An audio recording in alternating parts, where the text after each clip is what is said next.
ఇక వార్తలను వివరాలు చూద్దాం. రాష్ట్రపతి భవన్లోని దర్బార్ హాలులో భారతరత్న అవార్డుల ప్రదానం కన్నుల పండుగగా జరిగింది. దివంగత నేతల కుటుంబ సభ్యులకు రాష్ట్రపతి ద్రౌపది ముర్ము పురస్కారాలను అందజేశారు. దేశంలో మొదటిసారి భారతరత్న అవార్డులకు ఒకేసారి 5గురిని కేంద్ర ప్రభుత్వం ప్రకటించింది. దీనిపై మరిన్ని వివరాలు ఇప్పుడు చూద్దాం.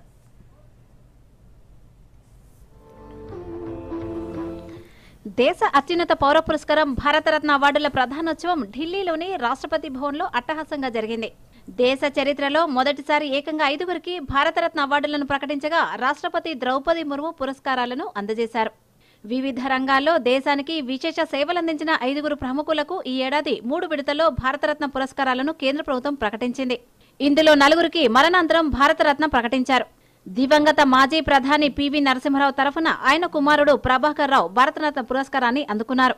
రాష్ట్రపతి ద్రౌపది ముర్ము ఆయనకు ప్రశంసా పత్రం, భారతరత్న మెడల్ను అందజేశారు. सर्वप्रथम श्री पीवी नरसिंह राव, मरणोपरांत उनके पुत्र श्री पीवी प्रभाकर राव.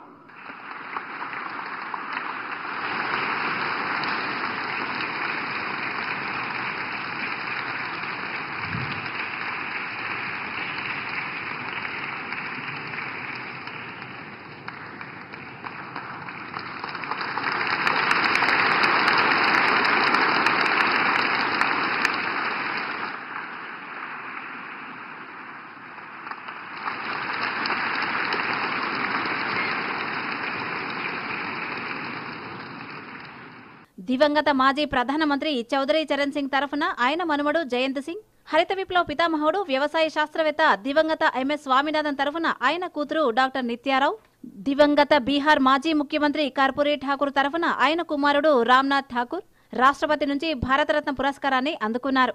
మాజీ ఉప ప్రధాని బీజేపీ అగ్రనేత ఎల్కే అద్వానీ అనారోగ్య కారణాలతో ఈ కార్యక్రమానికి హాజరు కాలేదు.